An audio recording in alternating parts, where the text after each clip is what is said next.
first, I'd like us to talk about Bub just a bit, about just how one Albert Burton Hale came to be known as Bub. His father, Albert M. Hale, said that Albert Burton Hale was such a big name for a baby that, quotation, "I'll just call you Bubby." And over the years it got shortened to Bub. So that's it. There is no big story. It's just what Dad decided he was going to do, and then he did it. So Bub graduated from Sparta High School in 1952 and spent 56 through 58 in Korea. I heard him reflect upon that time in his life, and that's when I felt like I got to know a little better who Albert Hale was. Joanne Vanderwerf interviewed Bub as part of our Veterans video in 2013. In it, he described an interaction with some North Korean prisoners, very young men, just kids, he called them, who were afraid for their lives. I don't know how they got brainwashed to that extent, but all of a sudden they were pleading. These young kids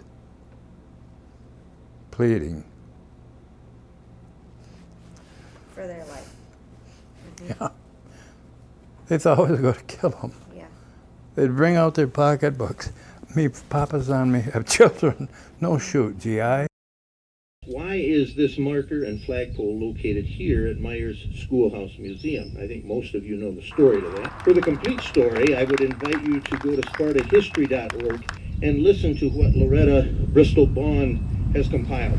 Eventually, in 1983, the schoolhouse was sold to Shirley Neff and Joanne Furhoff.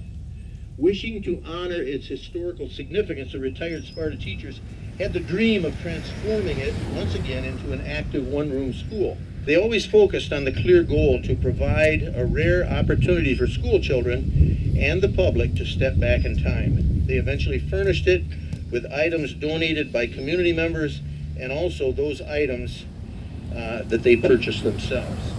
The Hales also shared the dream, as it was also their vision to create a Sparta History Museum. Just a month later, in December, they donated it to the Township of Sparta. Overjoyed at knowing that their dream would be at least partially realized, Shirley and Joe graciously waived their profit on the sale as the community stepped up to assist with closing costs, and the Hales became instrumental in the establishment of the Sparta Township Historical Commission. I've always wanted Sparta to have a museum. You know, other towns have a museum and Sparta didn't. And I wanted to help preserve a lot of the history. And so together we were able to get the museum. But I also thank Joanne Furhoff and Shirley Neff for the biggest part of it, and that's the building. And, you know, even though we bought it at auction, it was $26,000. Joanne and Shirley were vacationing out in Utah, and when they were told that Bub and I, Albert and I, got it and knew that we wanted to turn it into a museum, so that's what their wish was, is to have it be a living museum and bring the children out here for teaching class. But the state said if you're going to do that, then you have to have a wheelchair ramp, a unisex bathroom, a sprinkler system, and they spent so much already, so yeah, a lot of money. And so they put it up for auction, and I worked all week long on the phone trying to get a hold of someone in Sparta to buy the museum and donate it to the township, but to no avail. And I told Albert, I says, well, let's go over to the auction. At least we can get a school desk or some books.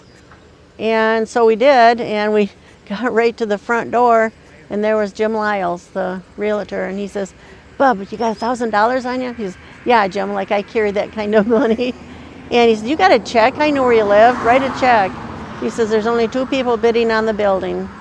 And so therefore, that's where it all started. And I had my ticket, and lo and behold, God had a hand in it, really. And you know, when I was in school, we used to sing something like this. Listen here.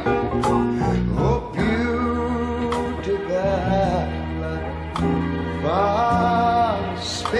skies, for amber waves of grain,